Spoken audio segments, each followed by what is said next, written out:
Warning, the following video contains strong language which may be offensive to some viewers and or inappropriate for children. The content within this video is intended for mature audiences only.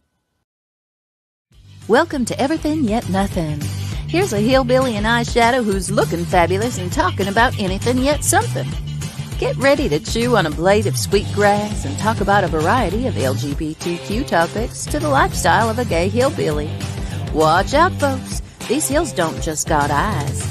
They got themselves a vodcast. Now, here's T-Roy.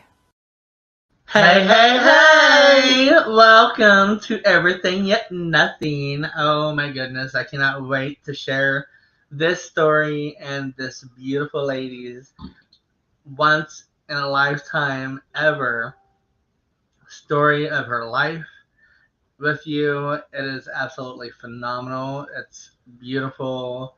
It is so real that it's just crazy. And I found this beautiful lady through one of my queens. She is actually my queen, Cassie Cass. And she was like, oh my God, I gotta totally introduce you to somebody that is phenomenal. And I think that her story would be one story that would absolutely be great for your podcast. And I was like, okay. So she hooked me up with Miss Ruth, and we have just pretty much hit it off. And she's gonna come on here and tell you her life and a lot about her because she is trans. And so she's gonna give us some details, and we're gonna go a little deep on some topics, and we're gonna open up some eyes and change some minds. You know, that's my motto, and I love doing it. What's the motto? A motto, I just told you. This was nothing. What's the motto with you? Did you hear that? That was funny. A motto with you. Tomato, tomato. Timon and Pumbaa. Timon and Pumbaa. The weather here has been kind of crazy. Like one day it's summertime and you want to lay out and get sunburned, and that ain't never gonna happen yet. And then the next you're like shivering your titties off and timbers off. Timbers. Shiver your timbers off, and it's crazy, just absolutely crazy. I tell you what, I'm really digging this fake coffee. I know. How is it fake? Because it's the gas station powder stuff. It's not real. I didn't get from the real coffee machine. You didn't say that. Yeah, I was like, fake. How is it fake? It was coffee in a coffee cup. It's the fake stuff. Totally had lost. At the station over here, we either have the real coffee where it grinds the beans, you pick what you want, then it grinds the beans and you get a fresh cup of coffee. Or you have the fake stuff where you push the button and it's powder and water in it. So delicious, but not even right. Oh my goodness. So those of you that are watching, she doesn't know, but we also have an audience. And within this audience, people that are watching the show can ask questions or make comments, and those questions will pop up, and she will have no idea that you're doing this, and we will inform her during the whole show that whoever pops in says whatever, she'll be informed. It's always good. It's never bad. And so don't bring that bad because I'll block your ass. Bleep, block, block, block. See, I love having control because I'm just that way. So, oh my God, we helped a friend move today. Ooh, girl, let me tell you. I am so tired. But we finally got it done, and everything's moved, and they are all moved. Just about all moved. They have like some small minivan loads. Other than that, everything is pretty much done there. Been working on some more merchandise. We are looking for sponsors that would be interested in sponsoring us. Please let us know. We need your sponsor very badly. Your sponsorship will help us grow this into something that your light's on, sir. Is even bigger than what it already is. And I gotta turn my light off because my hubby says my light is on my telephone. Yes, I have it. It's like my notebook. It's like my I don't know, on the side. I'm always on it. Like Kevin doesn't even know me. He knows my phone. He's like, "Hi, you telephone old man." And yeah, that's the wonderful thing about having business on a telephone. And that's all you ever do is you're on your phone because that's where everything is. And Facebook. And if you don't have Facebook, then you're probably not going to see this. But if you don't have Facebook, you can look me up on WLFE-DB.com radio. You can Google me, Everything Yet Nothing without the G's, because it is a gay hillbilly show. And ain't no hillbilly talks with G's. And so, therefore, you look me up, you can find me, baby, because I'm there. What you talking about? You say we don't say no G's. I say G's all the time. No, you say Jesus. Jeebus. Haley and Taylor. Oh, it's my lifeline. What's my lifeline? What's my lifeline? Oh, speaking of lifeline, I could use another drink. My coffee's empty. OMG, you and your coffee, I swear. Yup. And so, during this show today, there is going to be some topics that's going to be talked about that might be really strong towards some individuals. And I am going to apologize for that right now. But I will not apologize for talking about nor bringing up anything on my show. I do not apologize for anything like that on my show. I do it for a reason, and that is to touch somebody and to let somebody know that they're not there by themselves, or just, something to help others out. And so if you can't handle it, I totally understand if you can't watch the show at this moment in time. I hope eventually you will be able to, because the show will absolutely change your mind and change your whole life. Been doing the show for over 4 years, and it is through New York. It pretty much fell in my lap, and I fell in love with it, and I've opened my platform of this show to individuals that probably wouldn't have a chance otherwise of getting their story out. I do just about anybody and everybody. If you have a really good topic, then I will sit down and talk to you, and we could go from there. So if you're interested in putting a story on Worldwide Podcast, then reach out to me. We'll talk, and we'll see what we can go and do. And it's always fabulous. I have all kinds of stories, and I have all kinds of shows. You can go back to WLFE-DB.com and watch every episode that I've ever done, or you can go to Facebook to Everything Nothin without the G's, Everything Nothin without the G's on Facebook page, and you will be able to watch every episode that I've ever done on there. You can also check it out on T-Roy TV on Facebook page. And you can also check it out on, what is that one place that I'm at that I don't ever go to? Instagram. And it's under Everything Yet Nothing without the G's. You can look it up there, and you can watch a lot of the episodes there. And you can Google, like I said, you can Google. We have a business that we've started a couple of years ago, and that's the Von Shirley Enterprise, and that is basically me doing my TV radio podcast and my TV channel, T-Roy TV. And T-Roy TV is actually getting ready to get busy because T-Roy's going to go on the road.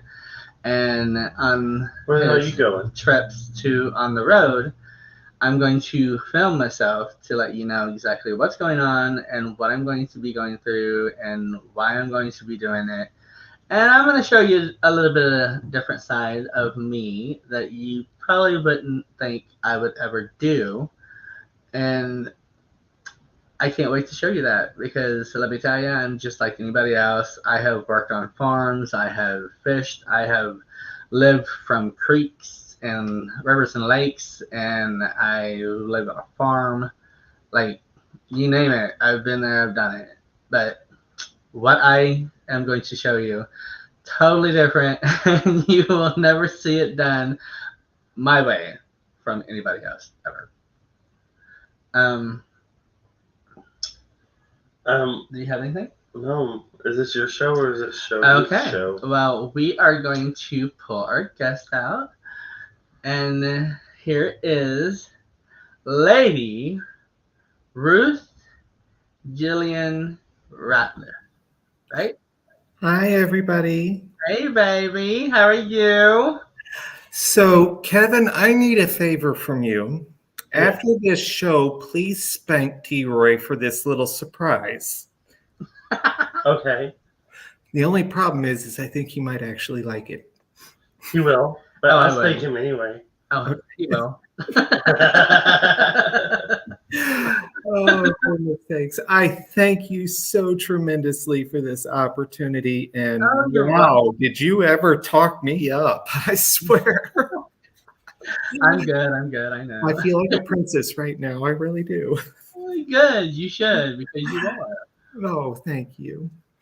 You're welcome. So I just wanted to introduce myself first. I am Ruth Julianne Ratliff.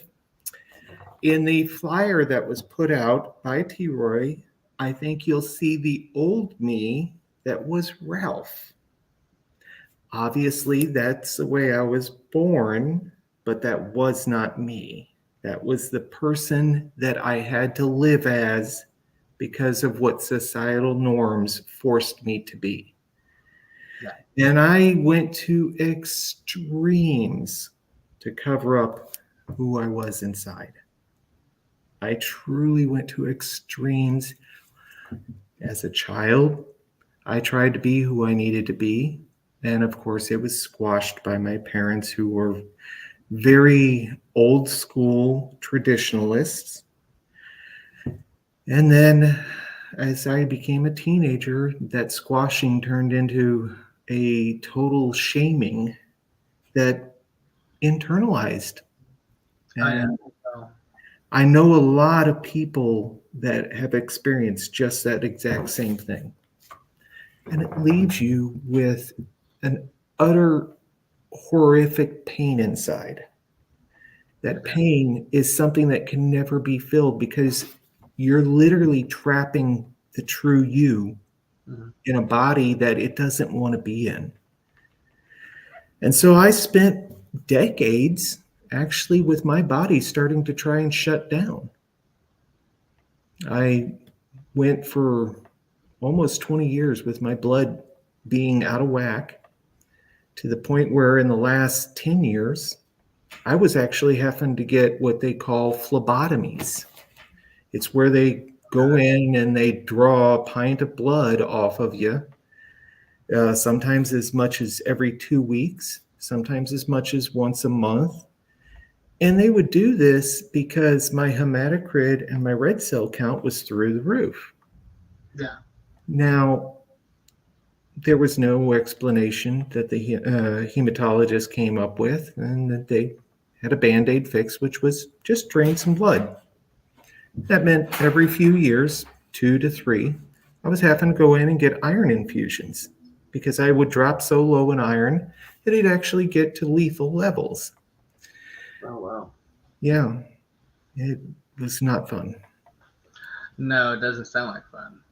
But that was my body's way of saying, you're not doing what you're supposed to be doing, and you cannot take this. No. And honestly, my spirit was saying the same thing because I was depressed. I was having a hard time believing in myself.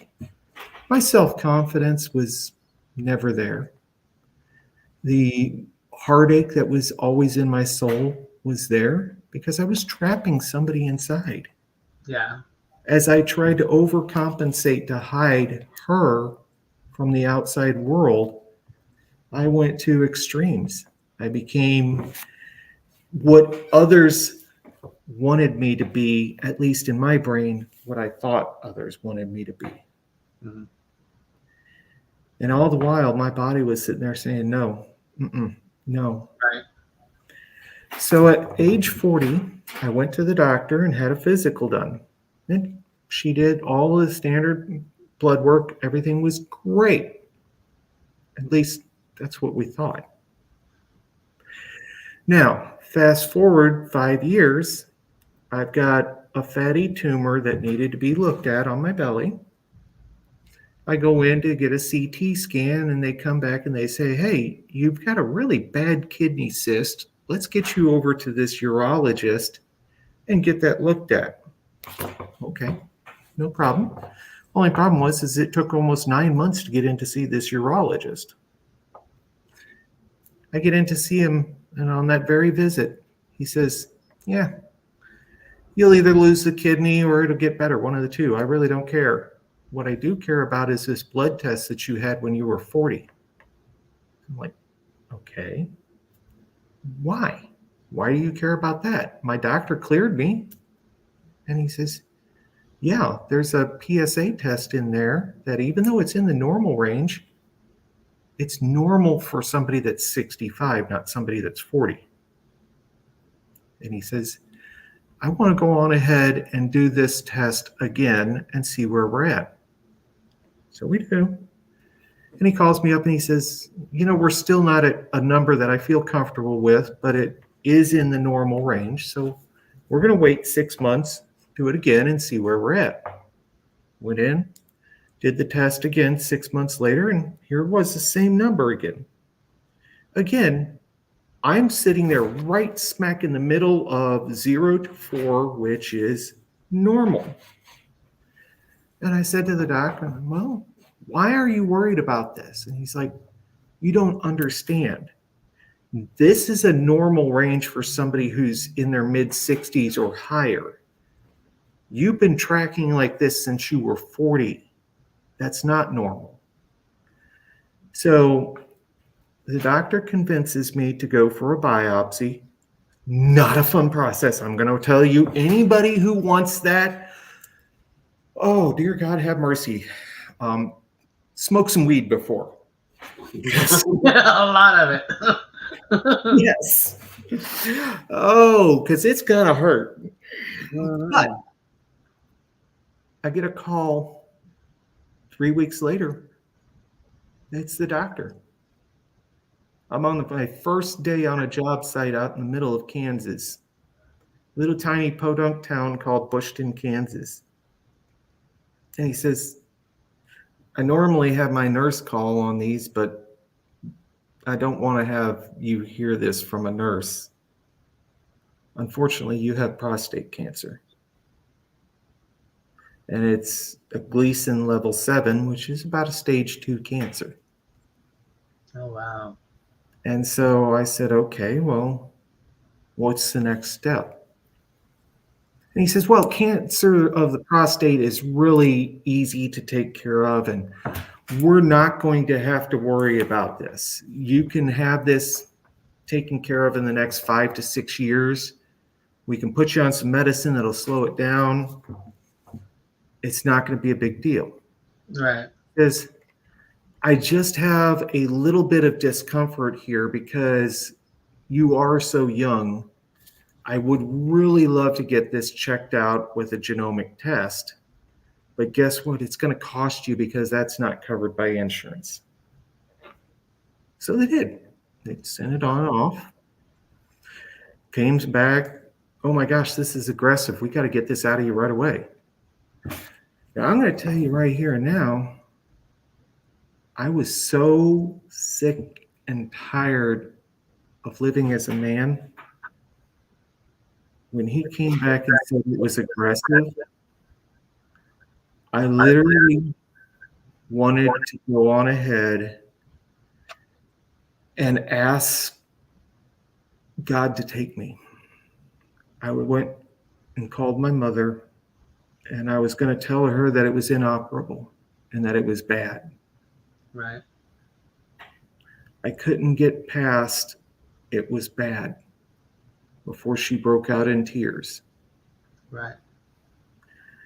that burned a hole in my heart that I could not do to my own mother.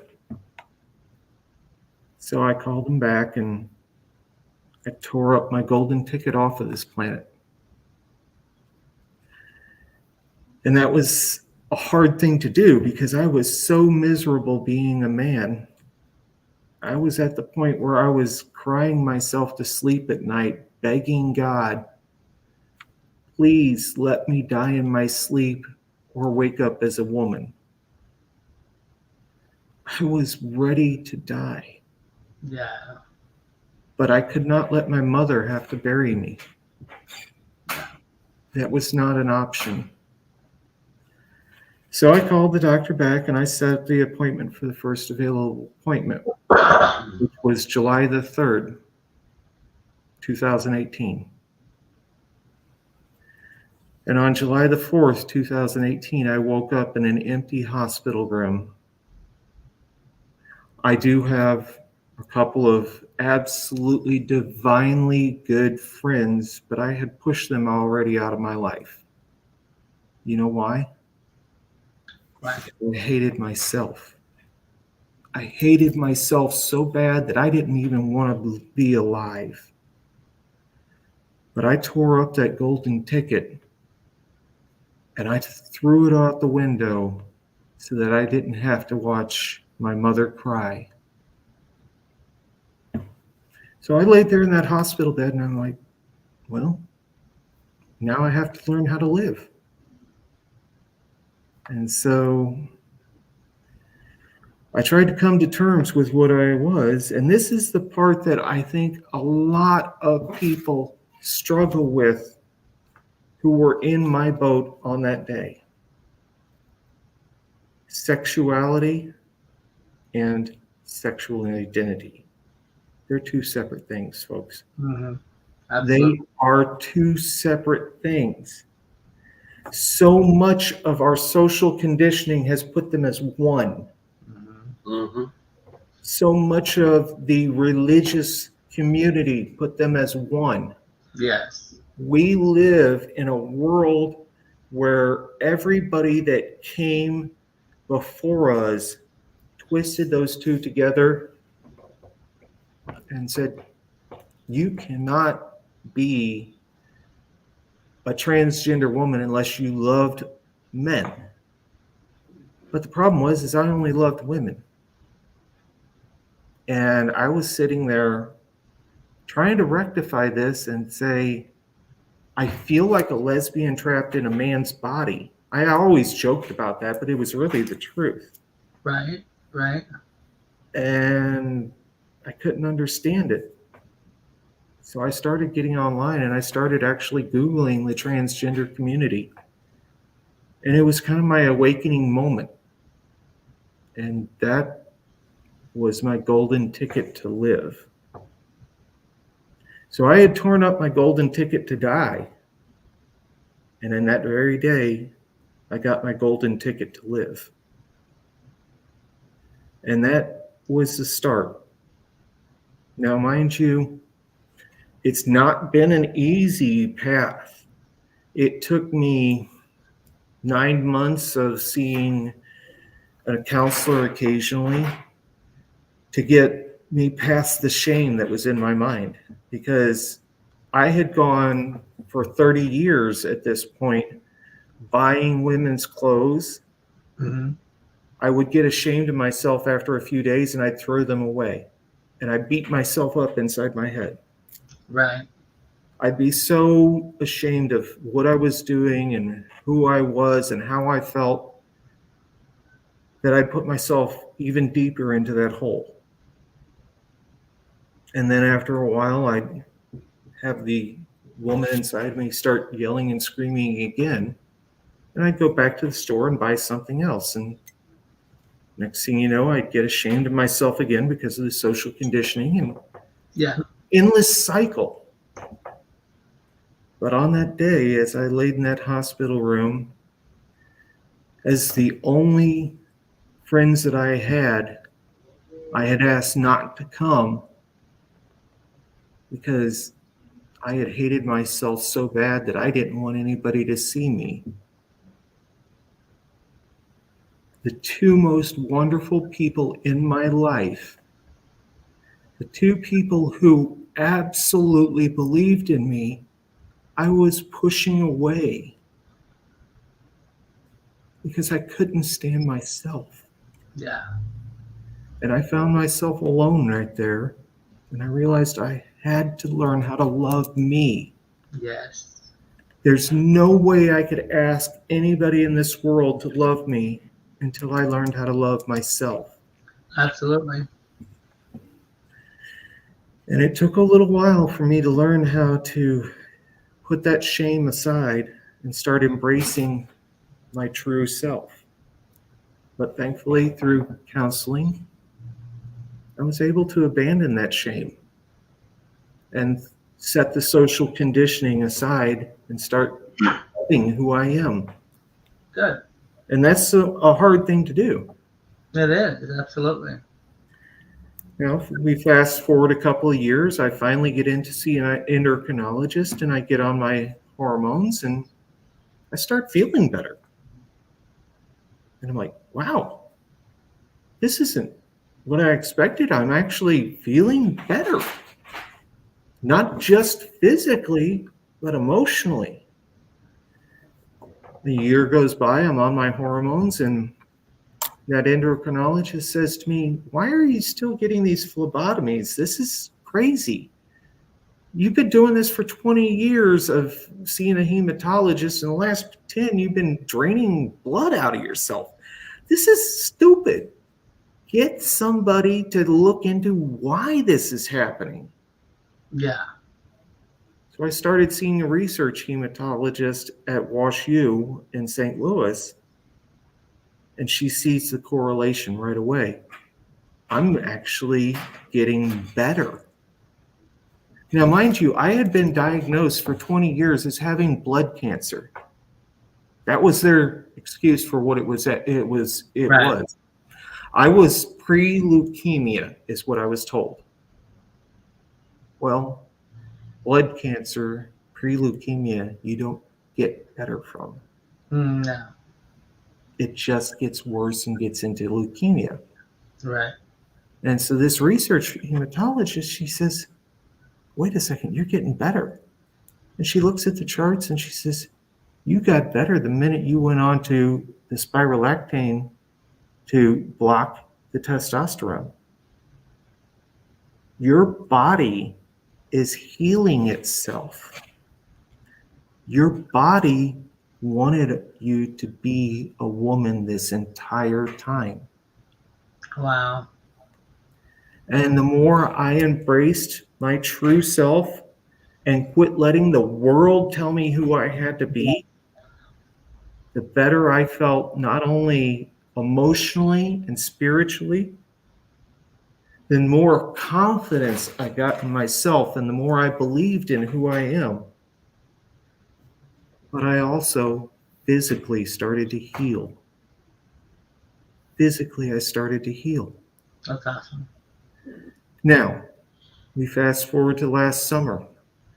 I get my lower surgery done, and I go in for blood work about a month and a half later, and it's perfect. It's literally perfect. Wow. And you know why? Because now I'm who I needed to be. Absolutely. And of course, because there's nothing producing testosterone ever again in me. Right. Right. Well, I am so glad that you found yourself, babe, because you're amazing. But Christy Burrows says, bless your precious heart. You are never alone. Debbie Kramer says, you are awesome, Ruth. Love you, dear friend. Tracy Caselli says, love you, Ruth. Mm-hmm. I so appreciate all of them because Debbie is actually one of those two people that I was speaking of that I had pushed out of my life. And she never let go. That's a great friend. She stayed even when I was the most difficult, ugly, mean human being before I started this transition, because I was so self-loathing and hateful to myself that I was just an absolute jerk to everyone, and especially to her. And I want to say I'm sorry to her publicly, to the whole world. I'm sincerely sorry, because you didn't deserve that out of me. And there's so many others that I wish I could say that to, but they've left my life because of who I was. That leads me into another topic that I really wanted to bring forward here. This is one that is hard to talk about for a lot of people. That's depression, anxiety, fear, self-loathing, and suicide. We face so many obstacles as transgender people from the world around us. Oh, I yeah. mean, take a look at what the legislatures in so many of these states are doing to us. I mean, Right. I'm scared to use the bathroom in a dozen states right now. Not Right. because of the fact that I'm afraid that I'm going to get found out, but because of the fact that I'm afraid that I'm going to go to jail. Mm-hmm. And that's crazy. Like, it shouldn't be like that whatsoever. I'm just absolutely mortified and horrified that this is going on in this day and age. That we have this Christian nationalism that is sweeping through our nation and allowing our legislatures to get taken over.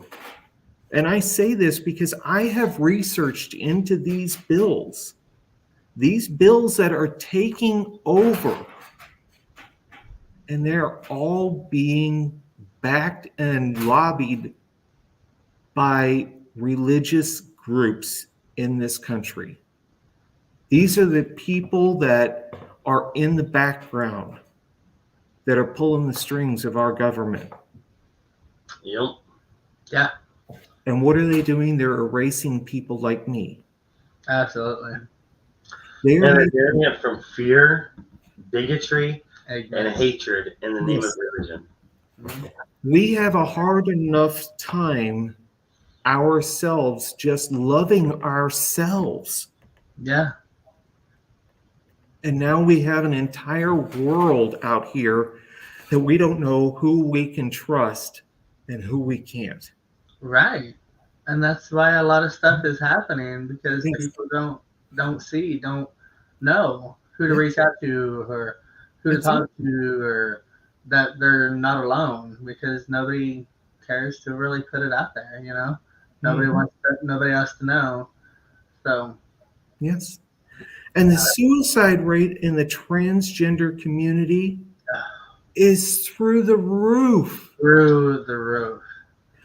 And Studies that were done, I want to say almost 10 years ago, had us at a level of over 50% that attempted suicide and over 90% who considered it. That is numbers that is insane. absolutely insane. And what are we doing about it? We are putting in more laws that will literally beat people like me down. Yeah, I'm sorry, but we have to band together. We absolutely. have to stop going against each other Yes, and start banding together, because I have been there. No one, no matter how much resources they have, is able to be above the depression, the heartache, yeah, I've had my entire family throw me away because of what I am. Thankfully, I have a new family in my trans family of my married spouse. My goodness, if I didn't have them, I probably would have eaten that bullet by now. Right. I know I would have. Right. I have a new family and all of the friends who never left me, even though they should have. Yeah. But it still hurts inside when you lose those special people because they don't want Every day. to love you because of what you are. Yeah. They think that you're disgusting and horrible because Yeah. this is not what your mom gave birth to. That's what I heard as the last words that came out of my mother's mouth. Yeah. That's horrible. That was the last words I ever heard her utter. And yet, we have to be strong. Yeah. We have to be humans. Yeah. Yep. And this is the hardest thing to do when you have everybody trying to beat you down. Yeah. It is absolutely hard. You literally have to find it in yourself to be the only one to pull yourself up, because you're at that point going to be the only one you have. Yeah. Even if you do have the closest friends, Mm-hmm. that you can only tell them so much at that time, because you don't want them to think how bad it is Mhm. or know how bad it is, Mhm. because you don't want them to worry. Mm-hmm. You know? And then, so what are you going to put on them except for what you feel like you can put at release enough to try to get just that little bit of release and pressure of pressure on yourself, saying, "Hey, I do need help." Yeah. I have felt like I don't ask for much, but I am asking you. Right. Please. I've felt like so many times that the entire world is on my shoulders because I can't tell people and have them understand how I feel. Yeah. Because so many people who aren't transgender just don't understand what I have to deal with on a daily basis. When I walk into a restaurant or a store and people look at me sideways, that goes in here. Yeah. It goes in. Absolutely. And then I go into places that are supposed to be part of our community, and our own people attack us. Ridiculous. I mean, we have to stop attacking our own. Absolutely. We have to band together and support one another. Yeah, and as Leanne Taylor says, LGBTQ lives matter. And she also says they never loved you if they can't accept you as you. Exactly. And you're so right, Leanne. Hi, Clyde. How are you Clyde doing? says hello. Go ahead and ask your questions, sir. We are here to answer questions. Absolutely. Open eyes and change minds. I'd love to answer any questions. But yes, the LGBTQ community has a high depression, anxiety, suicide rate, and the transgender community in that community has an even higher rate, because you guys are fighting with more. Like, I fought with, my own body images. I came out when I was 16 in the 90s in a town that was 500 people. I was rural Oklahoma. Mm-hmm. And my biggest thing wasn't, am I going to get hurt? Am I going to have to fight? Am I going to do this? I was a fat kid my whole life. I was raised, media at the time, all the gay guys were hot, or, even the girls would be like, oh, the hot ones are either gay or taken. So I'm this fat little chunky boy. First, I'm struggling with my body images as that. And then I'm like, well, I'm not even good enough to be gay. Yeah. So how am I supposed to come out and be happy with myself when I'm not even good enough? I'm not hot. Stop it right there. You are good enough, honey. I learned. We come in all different shapes and sizes. Yes, This is the shape and size that I am for this. that's right. That's I right. love it, and that's all that matters. Clyde So, said question a was, amazingly good question, and I love what you're asking. Why do people judge other people for the way that they are? Honestly, I've debated that myself tremendously as I've faced so much discrimination. Right now, I'm in southwestern Kentucky in a very, very, very rural area. And I'll tell you, this is the way that you gauge that you're in a rural area. There's one Walmart that serves 4 counties. oh Yeah. Yeah. I just saw your eyeballs go whoop. yeah. Yes. Yeah. So That's you know so- you're rural when you have one Walmart for 4 counties. Yeah. I see a lot of bigotry. I see a lot of just ignorance that is caused by not knowing. Yes. And we have trained our society Yep. to believe in the fact that if somebody doesn't fit in a small box of what literally everybody else is doing, then Yeah. they have to be wrong. Yeah. They have to be evil. They Yeah. have to be sick and need to have re-education. Yep. Pray the gay out. Pray the Exactly. And that is just so disgusting that we have a society that is now allowing these, what is it called, where they try and deconvert a person from what they are. The conversion therapy, that's what it is. conversion Yes. therapy. Conversion Yeah. therapy. My God, that is I just thought that went away, brainwashing. but it's coming Yeah. right back. Yes. Exactly. Brainwashing. Yeah. Absolutely. We're allowing that now. In Florida, they just passed a law that allows it. So we're just literally government-wise allowing bigotry. Yep. And what it all boils down to is you have individuals that are so focused on being in that box that they don't know how to climb out. Yeah.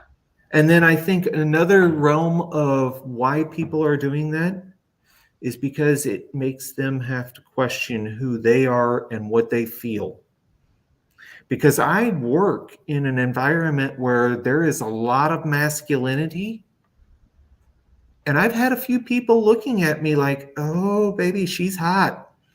And then they realize, and they're like, wait a second, how does that register in my brain? Yeah. And so it makes them question their own sense of what's right and wrong. And that really tremendously makes them nervous. And Yeah. it's not that it's really right and wrong, it's a matter of what they have put in that box of right and wrong. So, And this even goes back to what we were talking about community and in the LGBTQ community. mhm. I've myself, and I've brought it up to T-Roy, we've had conversations being firm gay men, and where would we stand when it comes to a transgender Mhm. person? If we had the opportunity to meet one or so on, and we can get into this more off camera, but even we've had the conversation of to where we would stand with that in a different way. You know what I mean? Mhm. And Well, honey, you've met one now. we've met a few, but like I said, we'll talk more about that one off the camera. Mhm.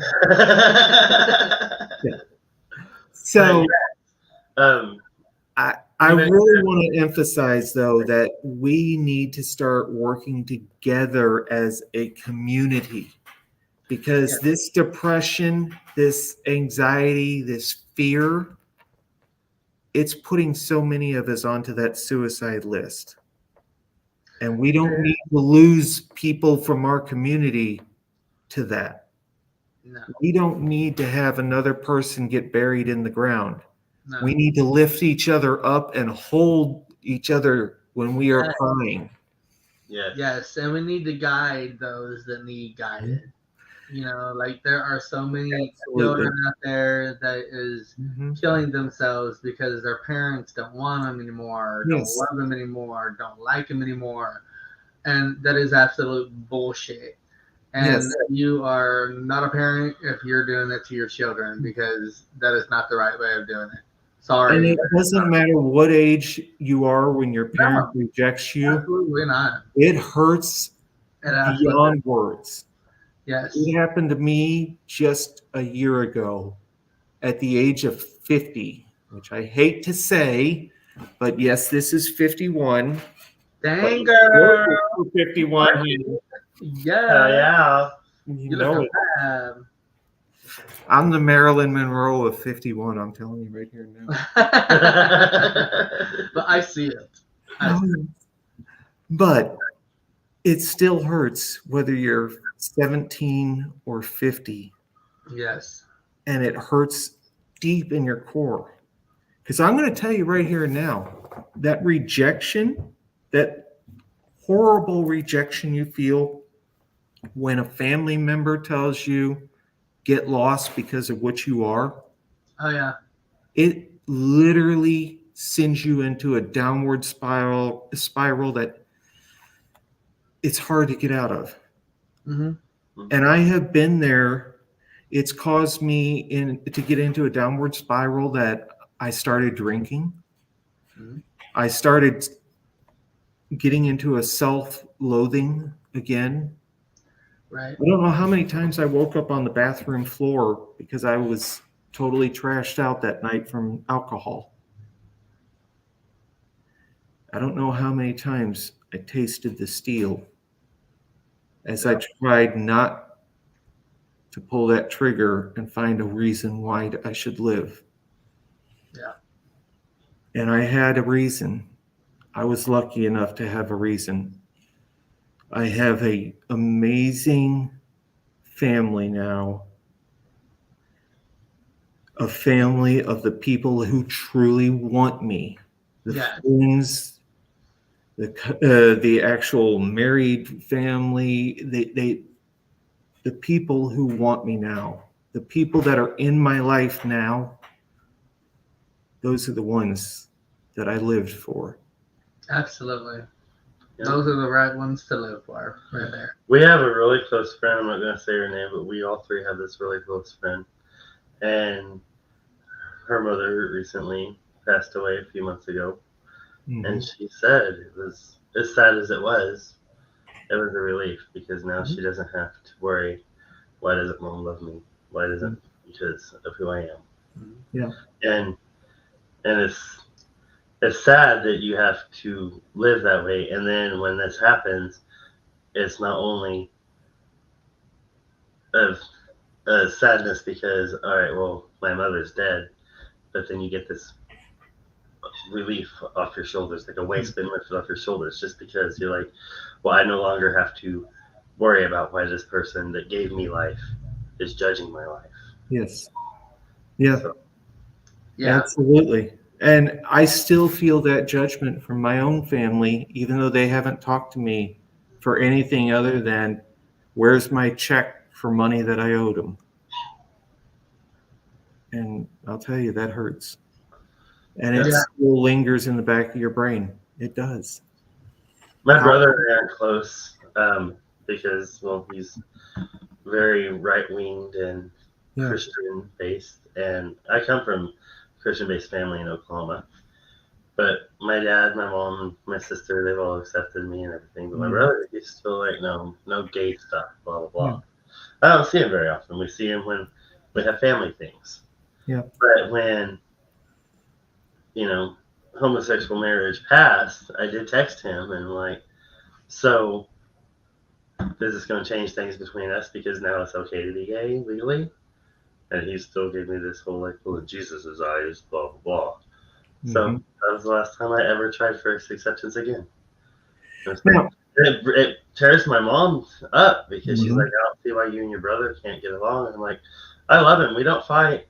We do not say cross words to each other at all because we don't say any words to each other. Yep. Now, one thing that we do need to say, though, is I don't want to ever bash anybody's belief system. The Christians have a wonderful community. Yes. It is the bigotry that exists in the world. Unfortunately, so many just happen to exist in one religion, and that's because that's the major religion that's in this country. If we went over to another country that was primarily Muslim, guess what? We're going to find that same bigotry primarily in that. Or if we went into another country that was Hindu, we may find the same thing there. Yeah. It is based off of people's perceptions and their norms that they're comfortable with. Mm-hmm. And it just so happens that they use their religious beliefs to back it. Yeah. Right. Because now I was almost a Baptist pastor.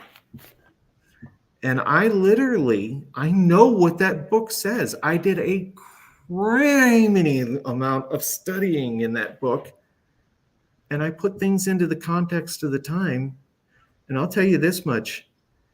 The only thing that was ever spoken about by the prophet Jesus was love. Yeah. It wasn't hate. No. It wasn't judgment. It wasn't going out there and condemning and beating a person to death and tying them to a fence post. Thank you very much. It was love. Yeah. And that is where we need to go in this society.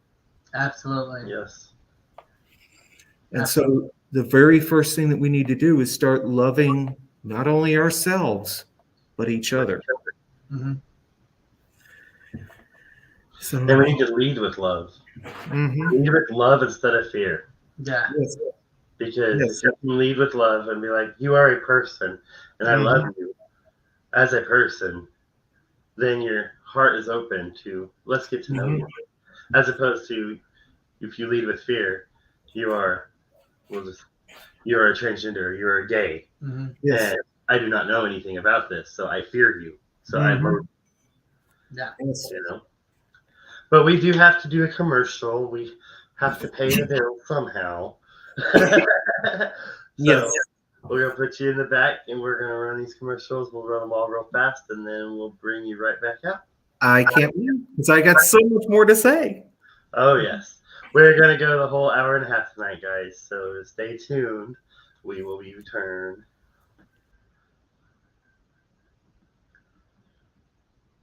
La da da da la la da, yeah, that one.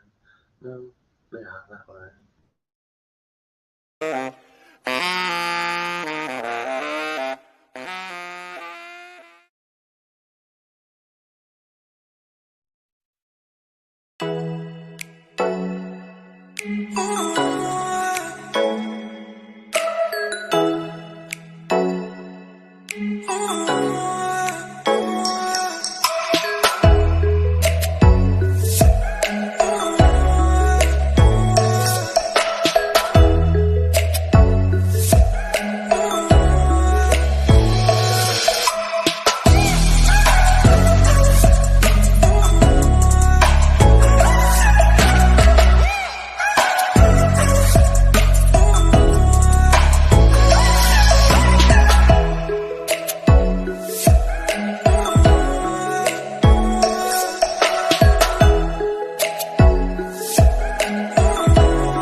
Oh, yeah. Life just got sweeter now that WLFE DB has merchandise.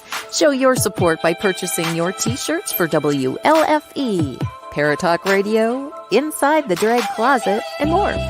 But it doesn't stop there. T-shirts, coffee mugs, tanks, buttons, cloth bags, and more. Go to WLFE-DB.com. On the top bar, click on the merchandise tab and bam, there you go. You got merch. Support the shows. WLFE-DB.com. And let's not forget, Nashville Roadhouse Life is now at the Pierce Ever Theater. Yes. Do not forget that because it's a one-of-a-kind show. They have revamped it, and you got to go and check it out. Pierce Arrow, Shepherd Hills Expressway, Branson, Missouri. And So Nashville Roadhouse Live with Stevie Lee Woods. Stevie Lee Woods. And back to Ruth. Hello. So, do we have time for me to do a little tiny commercial of my own? Of course. Yes. Alrighty. This wonderful, beautiful place behind me, and I'll do a little twist here, is the Hall Place B&B in Glasgow, Kentucky. And I don't know if you guys can flash a picture from the outside. And this is the dining room. We do serve breakfast every morning. It is a wonderful, amazing 170-year-old B&B. It was built pre-Civil War. And yes, it is haunted. So if anybody is looking for a nice little getaway in the Kentucky area, right near all of the bourbon distilleries, hey, come and see us. I love this one right now. The color of it is beautiful. And we are 100% LGBTQ friendly because I am one of the partial owners. So it's got to be LGBTQ friendly if I'm part of this. Right. Do you have a Facebook page or anything for the bed and breakfast? Or I believe it's the hallplacebnb.com. Okay. And it's in Glasgow, Kentucky. We're about an hour south of Louisville. And the easiest way to get to us is either through Louisville or Nashville. And again, there's loads of bourbon distilleries, so you can go out and get your drunk on. I can't do bourbon though. If it's brown, it don't stay down. Oh, baby. You ain't getting the right brown. Right. I'm just saying. Oh, goodness sakes. But So I do we love have this place tremendously. a baby that was knocking at the door, so he had to go pick up our other co-host. Yes. I do love this place tremendously. It is haunted. You said there's 11 resident ghosts? Yes, we have 11 resident ghosts. The primary one is Miss Carolyn Royce, the one who turned this into the wonderful B&B that it is. It has been featured twice on a Canadian paranormal show, and they are actually coming back in April to do a third episode.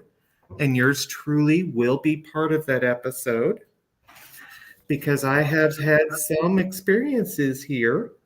Miss Royce likes to go on ahead and flash the lights at me when I'm not getting my chores done fast enough because she is a taskmaster. But I do hope that anybody that is looking for a nice little getaway will come see us and come our way because we do have an amazing, amazing breakfast because the main proprietor and the main owner, Miss Charlotte Emmers, is a wonderful cook. And so come and see us. Absolutely. I'm feeling a road trip myself. Oh, honey, you got to come. Places that we could go and drink. Oh, that was not supposed to be on there, was it? In my But it head. sounds good. I'm not supposed to be drinking. I'm an alcoholic. Wow.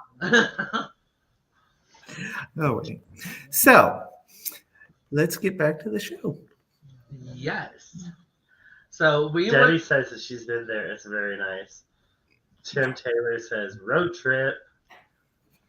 Come on out. How far is it from there to here? So from where you're at, it'd be about 700 miles. That's not far. Oh my gosh, you would have a blast out here. There are so many country boys.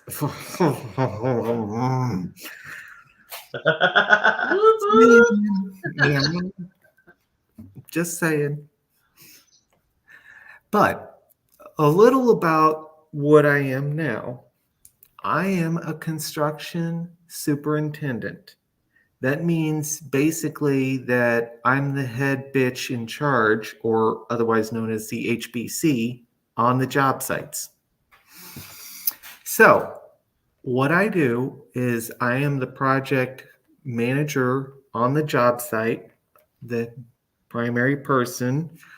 I take care of all of the coordination with the subcontractors. And these are industrial sites. These are the high voltage substations that are put in by the utility companies. So what brought me here is we are actually tying in a solar farm into the grid. So it has to do with clean energy, which is something that we all need because we got to get away from all of this bad carbon that is bringing us to a point of destruction. You know, I Googled if the world is ending or if the Earth is dying, and it said trajectory by 2050, 30% of plants and animal life will be extinct Yes. because of global warming. Yes. That's only 26 years away. Yeah. Now, luckily, I'll be dead because I'm already in my 50s. But I know, will be 70 years old, too old to do anything besides just die. Honey, I age gracefully because there's a lot of Botox and a hell of a lot of filler out there. And most of it, yeah. Thank God for the med spas. Right. So I work for a company out of Kansas City called Burns and McDonnell. They have graced me with a tremendous amount of resources. They pay me very, very well. And that has given me the opportunity to accelerate the schedule of my transition. That's me on the job site. Yeah, I was like, wait, I got a picture here. Hold on. Yes.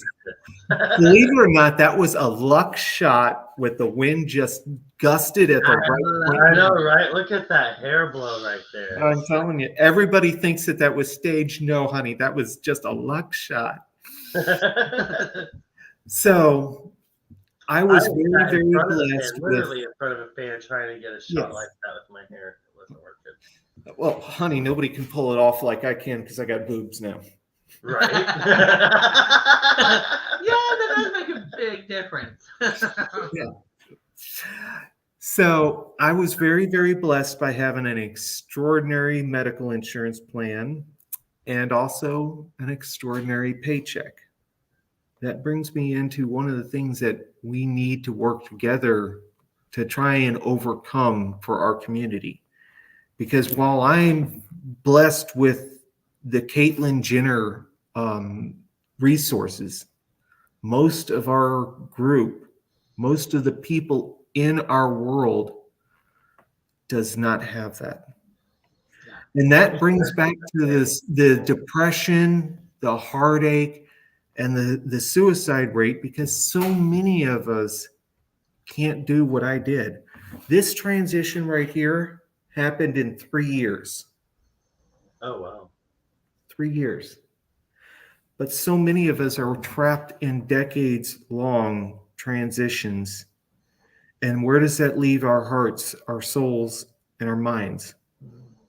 It leaves us in turmoil, in hurt, and in pain. And I'll tell you this much, that is something that we can change. There does not need to be that in this world today. And we have to work with our legislatures to fix this. But we're never going to do it if we don't unite as one voice. Yeah. Exactly. So we got to work together with people. And that's why I say they're going backwards. Mm-hmm. Instead of doing anti-trans legislation, we should be working toward the insurances accepting, the trans surgeries, Yes. the hormone therapies. Yes. We need to work toward that more as opposed to working toward denying this. Because there are so many people that get into sex work just to try to pay for it. They get into, Joe Blow comes over with this much whatever, let's go pump it into our bodies. Exactly. Trying to get it fixed because let's make our bodies what we need to feel like. Yes. So much risk in that too. It is insane. A lot. So not only with the suicide rate going, and we all in the LGBTQ community know about STDs. We don't have kids, but we have nephews and nieces. Yes. And a lot of their families, their parents are like, wrap it before you tap it, you don't want to have a kid. We, being gay, don't think about kids. We are wrap it before you tap it because you're going to get something that won't wash off. Exactly. We preach about STIs and STDs and all this stuff. For most straight families, they're like, you don't want to end up with a kid. So I don't feel, just even in straight society, they need to embrace this part of our culture more because it's just all about awareness. Exactly. Yeah, you're going to catch more than a kid. Yeah. You're with a kid for 18 years. Obviously longer, but that's an 18-year commitment to us with it. But if you aren't careful and you catch something more, that's a lifelong commitment and a lifelong debt. Yes. So yeah, they're all about being safe. And so they've got suicide rate, they've got STIs, STDs, they've got sex trafficking, they've, the trans community in general has it harder than just the LGBT. Yeah. community. And not only that, there are so many employers that don't want to hire us because of the stigmas that are absolutely false that are surrounding us that literally keep us from even being able to afford basic medical care. I looked into it when I first got onto my hormones, when I was afraid that I was going to lose the hormones because of state legislature assholes. Pardon my French, I'm sorry. The cost of hormones, the cost of the testosterone blockers, if you don't have medical insurance, forget it. You're not getting it. No. Because the most of us that are out there don't have the resources that I had. You can't ask a transgender person who has no good medical insurance to spend $300 a month on a set of pills when they can barely afford to feed themselves. I've had one friend say it was either my pills and they were female to male. And they're like, it's my pills or food. So I'm only eating at work because I work in the food service industry. And I hired this person.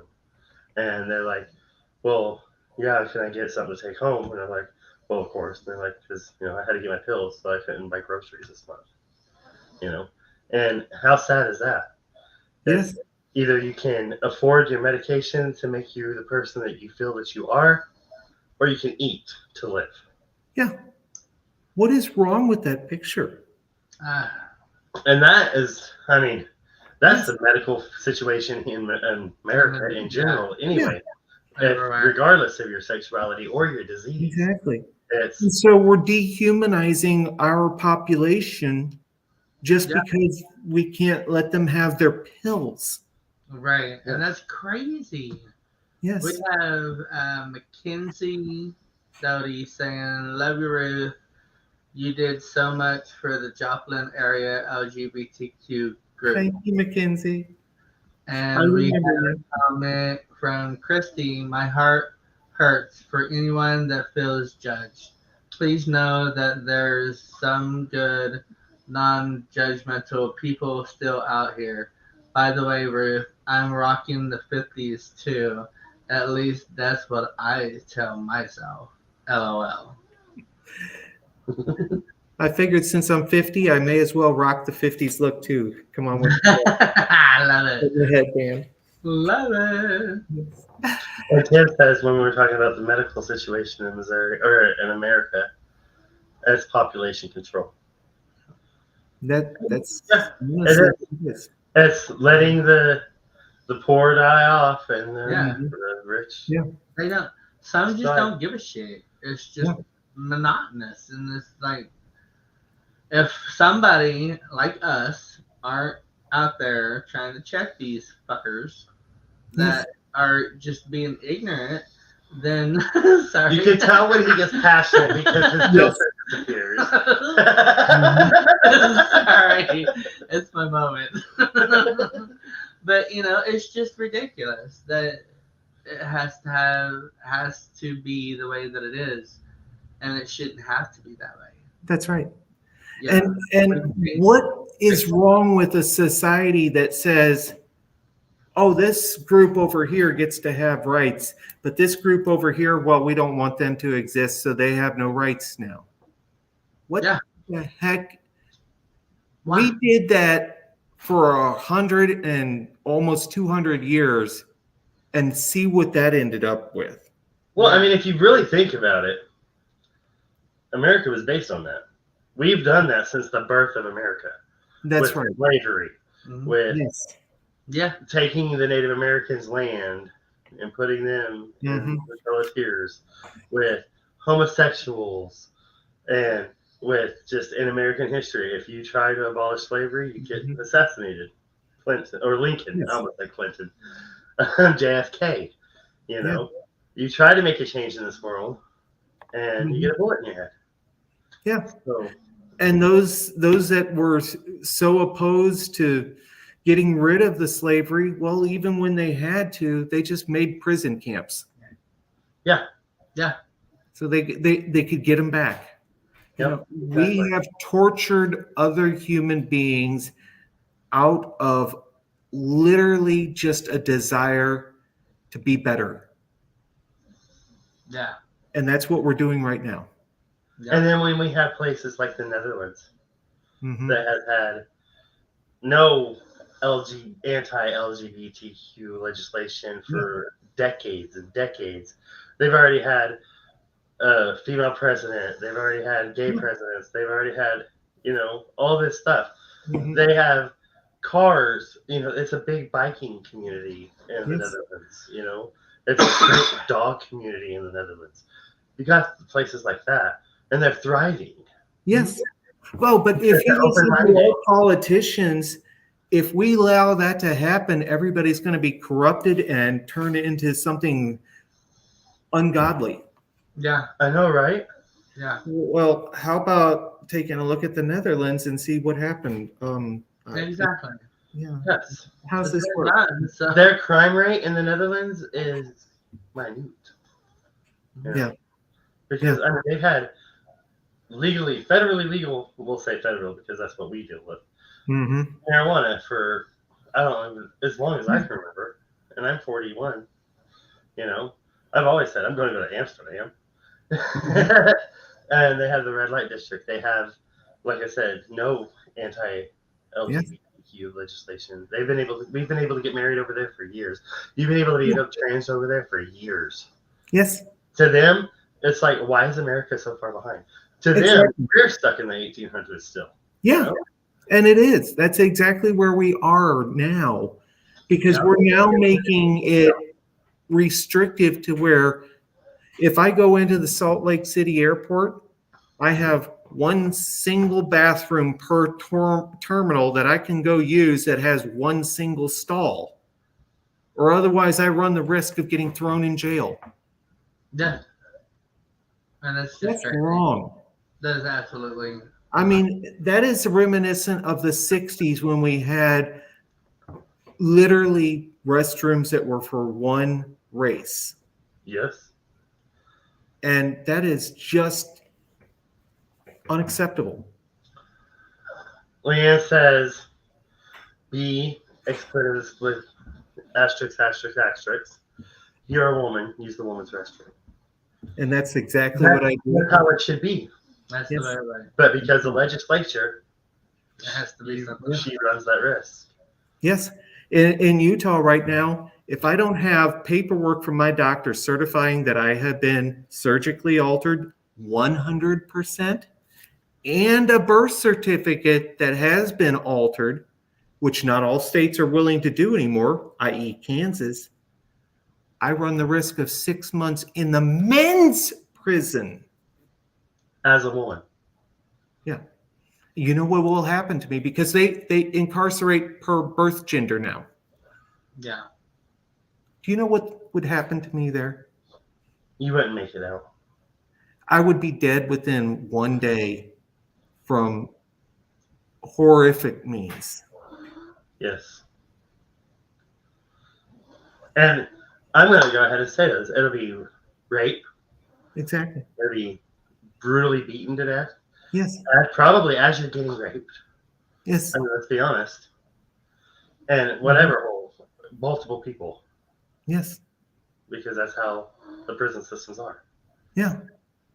And I'd have to be there for 6 months. Yeah. Mm-hmm. And in the state of Missouri. And then you wouldn't even make the news because it would be another transgender person dead. And in the state of Missouri, one of our legislators introduced a bill 4 weeks ago that would literally make it illegal for any employer to make their bathroom anything but birth gender only. Oh, who was that? You can call them out by name on here.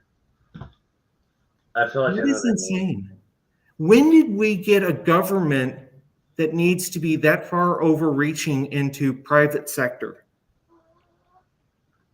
Well, I don't know if you know this, but in Branson, Missouri, just to have drag shows in the entertainment capital of Missouri, we had to fight with the Board of Aldermen, fight against the good people of Branson who were in that category we were talking about earlier, that just came up and spewed so much hatred, so many lies, so many misconstrued ideals.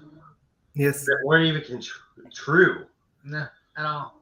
Like I said, in the name of fear. Yes. In the name of religion. Yes. And there is an ordinance saying that, we can have drag shows in a small particular part of Branson, downtown district, where there are no drag shows. If we were not grandfathered in to the venue that we have, just to try to make a place and a community for the LGBTQ people here in Branson, where there is no community. Yeah. That's what these drag shows are about. Yeah. So gay people have a place once every 2 months that they can go and hang out and be gay. Yes. Yeah. And now we're trying to do something once every other week at the same bar, so where we have gay night or rainbow diversity, to try to make a community. Yeah. But so all you're trying to do is gather together the like-minded people. But yet it's okay for them to gather their like-minded people at the gun club. Yeah. There's hundreds of churches in Branson. You can't Yeah. One of the things are they can't be within 500 feet of a church or a residential community. Mm-hmm. You can't throw a stick without hitting a church in Branson. Yes. Have you ever been to Branson? Oh, yes. I did a couple of jobs down there as the superintendent I am. And that's, I spent 2.5 years in the Joplin area and surrounding. Yes. Yeah. So we had to fight. Cassie Cass came. Mm-hmm. Our original drag queens came. Yes. Yvonne to Be Real, Jerry Brandon, and Cassie Cass, and Michaela Monet. They came from their areas that they lived in and stood up against that. Yes. So we got grandfathered in. We get to have our shows every other month and do what we do. I remember those fights very well. I followed them. And it's going on all over across the country. I see it because I travel everywhere with my job. And I'm going to tell you right now, this is a hard job that I do because have you ever heard of an electrical superintendent as a trans woman?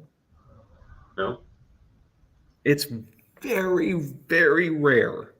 I was the first one in my company of 20,000 people. I was the first trans woman in my company of 20,000 people. But you know what? In doing that, I gave inspiration to others just because I existed. And now we have more than just me. Yeah. And so the one lesson that I learned is I need to stay out there. I need to stay in the field, working in that arena where people don't want me, because I'm not going to clear a path with a machete through that forest.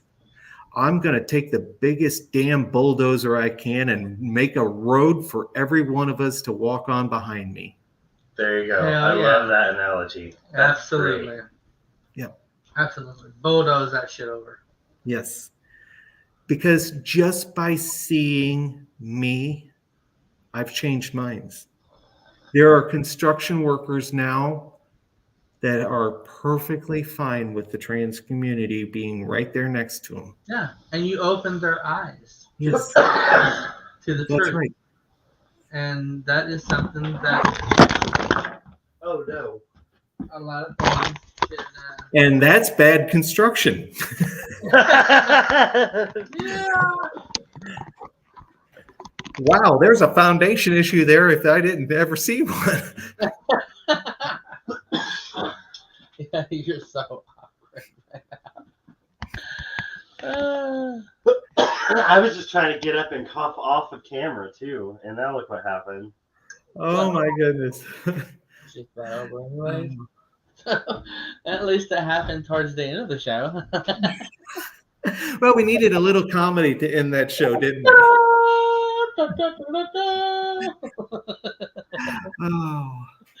Oh my goodness. Well, it is that time. Yes. To say our goodbyes, and oh my god, I'm not even done yet. No, I could sit here and talk for another hour. I've loved this chat.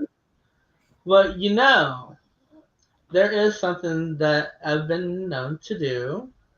What's that? And that is I put on trilogies. Nice. And I would love to have you back on for a 3-week trilogy of you from being a child growing up until who you are today, and go through everything, because it would kind of be doing your autobiography. Yes. But it would be worldwide on a podcast show. So absolutely. Awesome. He likes to call them sagas. Did he say that? Sagas. I said trilogies. It's the same thing, trilogy. Well, you know what would be absolutely divine is if we do the next episode right here. Oh my god, that would be cool. You see where I'm going with this, honey? Yes, I do, and I love it. I got a 4-day weekend coming up next month. Yes. We're going back to.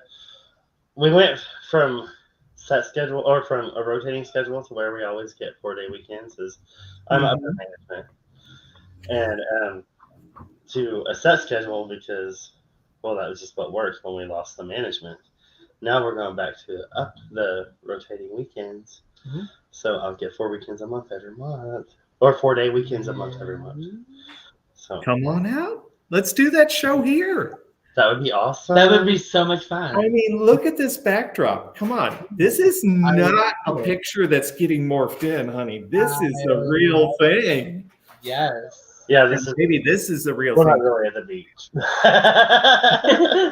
We'll definitely I get love together. how you have a red lip with red nails, a red dress, and then the backdrop. Marilyn. Awesome.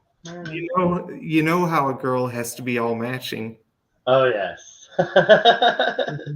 And these nails get done every other week because I cannot let them slip. I just did my nails. Oh, they're pretty, honey. And I did my makeup for you tonight, too. You did a wonderful job. Thank you. So I wonder what Ruth would like. Mm-hmm. I like it. Yes. Now, Fabulous.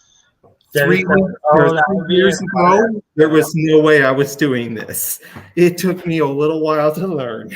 I'm not going to lie. Now, I used to do his when he first started, and I would do his makeup and his eyes. And it would take me forever. I ain't gonna lie. It takes me forever to do eyes. I just throw it on. And it makes me so mad. He'll just like 30 minutes. And I'm like, hold on. Now I got to blend this. Now I got to layer that. Hold on. Your eyebrow's not hard enough. Why don't we just glue them down? And he's like, no, we're not doing all that. I'm not going to lie. I'm one of those girls that takes 2 hours to get ready in the morning because this doesn't magically happen. At least you give yourself 2 hours. I like that. I have to. Because this is not magic, honey. This is art. See, I like to get up an hour before I have to be at work and then take a shower, pull my hair up, and be done. I'm lucky. Oh, it's so nice to be a boy, I swear. And then with T-Roy, I'm like, come on, hurry up! Or I'll be like, all right, we're going to be leaving in 2 hours. So if you need to go do your eyes, you need to go do your makeup. Let's get it done. Right. So, but it is time to say goodbye. One little thing to tell you, though, we do have a wonderful, wonderful person, or not person, but a couple that does antique and estate sales. They are the sweetest. Eric and his husband, Jacob. If you happen to come down, I will see if we can get them hooked up and go see one of their estate sales. Oh my God, that would be so awesome. Because they have furniture dirt cheap, honey. Ooh. Yes.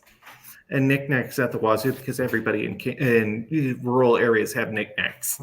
Oh, yes, always. Yes. So. Yes. But yes, thank you so much for coming on. I so enjoyed this episode. It was so great meeting you and learning you, and now we get to know you. Get to know you. Yes. I can't wait. Me either. I can't wait to come there and meet you in person. Yes. It's gonna be great. Yeah, I love that, and I'll introduce you to the resident ghost, Miss Royce. Nice. Yes. I was so totally wanting her.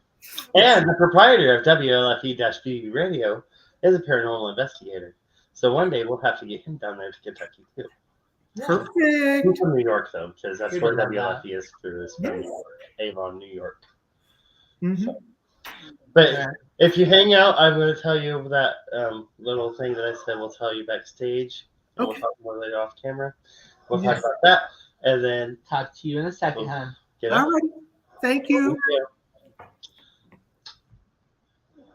And there you go. I told you she was absolutely phenomenal. And Marilyn, oh my God, she looks like my Marilyn Monroe. I love Marilyn. She's such a Monroe person. Didn't Marilyn sing to you happy birthday? Oh my gosh, Mr. she Birthday. did. One of our drag show queens. She was all like, I'm going to sing Marilyn Monroe's birthday to you. And I was like, okay. And so she put me in the middle of the floor and she I actually comes might out have in that. her drag. And she was all like, happy birthday. Oh, I can't do this anymore. Like, talking in her man voice. And of course, it was Cassie Goss. And she was like, happy birthday to you. And it was so much fun. So much fun. And I always said, whenever I was growing up and I fell in love with Marilyn Monroe, that I could see myself being Marilyn if I was ever to be reborn as a star of some sort. And that's why you always stay a blonde. Be a rainbow in somebody's life. It's Oh 131. my God. So, be a rainbow in somebody's life. And if you are out there and you are in need of any kind I of look like help, an anime character. please reach out to somebody that you know, or not even you don't even have to know them. Just reach out to them. There's 911. There is your doctors, your Suicide prevention hotline. suicide prevention hotline, as he said, and there's so many other places and people to reach out to. So please reach out to somebody. Don't waste your life by tasting metal or taking your life in any way whatsoever, because life is so much worthy of having you here. You are worthy of being somebody and being yourself, loving yourself, liking yourself. If you are hating on someone, just remind yourself you're being the hater. And if you're judging somebody, remind yourself that you are the one judging somebody else. Judge yourself before you judge somebody else. Peace and love. And Love, peace, and chicken grease. Wonderful night. See you next Thursday. Thank you for joining T. Roy and a special guest here on Everythin Yet Nothin. Tune in next Thursday at 10 p.m. Eastern, 9 p.m. Central for another episode you won't want to miss. Until next time, be a rainbow in someone's life.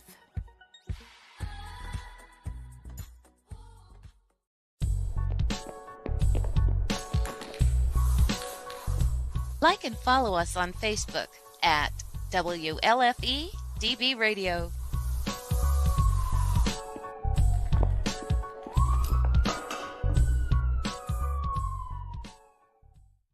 Where's that pin at? Why you always gotta lose it? Well, you know me. Oh, bye everybody. Oh, hey, bye.